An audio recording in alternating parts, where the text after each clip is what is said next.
Take some advice from me. Use my life as an example. I was down and out. I was counted out by the best doctors in the world. And I reversed that story. I started telling myself a different story.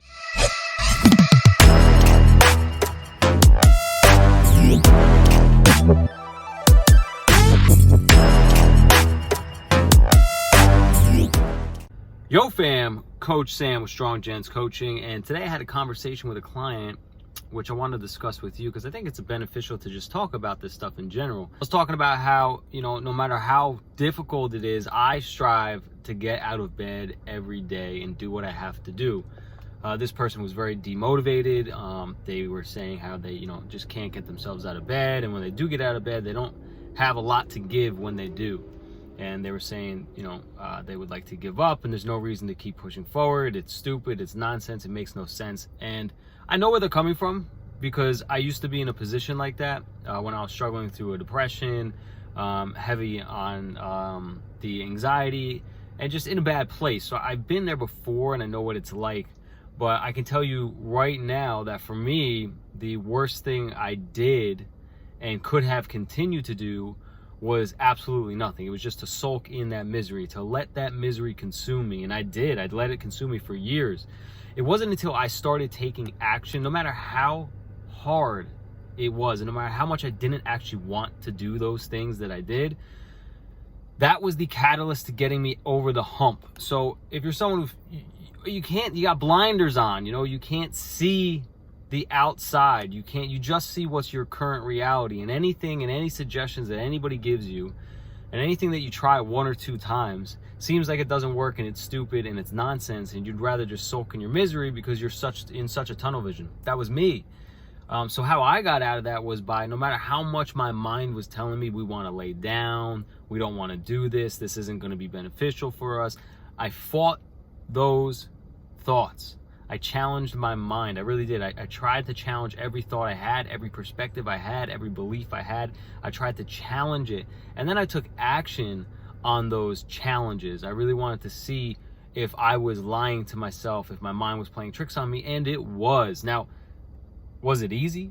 No. There was a lot of hard work that went into that, a lot of mistakes, a lot of things that I thought would help and didn't. But then surprisingly, a lot of things that I didn't think would help did. So it's this give and take, this yin and yang, this you try things and you see what happens. And sometimes you get this fire that comes out of it, and sometimes you get these lulls. And that's just the rhythm of this thing, at least for me it was. So, I just urge my client to continue along this journey. That's all we can do.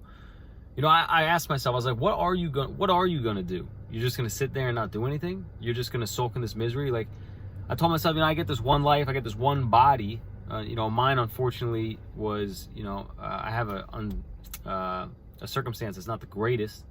I have a rare musculoskeletal disease, chronic pain, fatigue, weird sensations happen to my body all the time, neurological, musculoskeletal. So yeah, that stinks. And that was the catalyst to my depression and anxiety, because for 10 years I went undiagnosed. I didn't know what was going on. Doctors were calling me crazy. My girlfriend at the time dumped me. I lost my job essentially.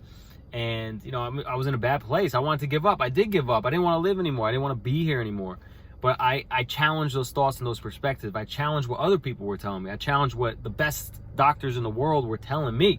They were telling me that I was going to be this and that I couldn't do this. And they were wrong. And the only way I proved them wrong, but really myself right, was by getting out there, challenging their perspectives, my own perspectives, and seeing what worked. So it was just an experiment, getting out there, getting things done, even when I didn't want to. I urge my clients, and I still urge myself, that when I'm feeling down and out, because every day is not a good day. Most days are not a good day.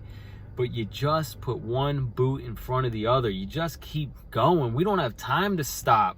We got one life, and that's like a cliche saying. You only get one life, live it up as best you can. I'm not necessarily here to live it up as best I can, but I want to see what I can do in this life. I want to see what this brain and body can do, what it can produce, what it can make me and make others. How can I make a lasting effect on this world with what I can do, with what I have, the resources that I have. So that's what drives me to get up in the morning, even when I don't want to. Most mornings I don't want to. I wake up, I swing my legs on the side of the bed, I sit there for a second, head in my hands, I say, F this. but I get up anyways. So if you're someone who's struggling with those thoughts, take some advice from me. Use my life as an example. I was down and out. I was counted out by the best doctors in the world.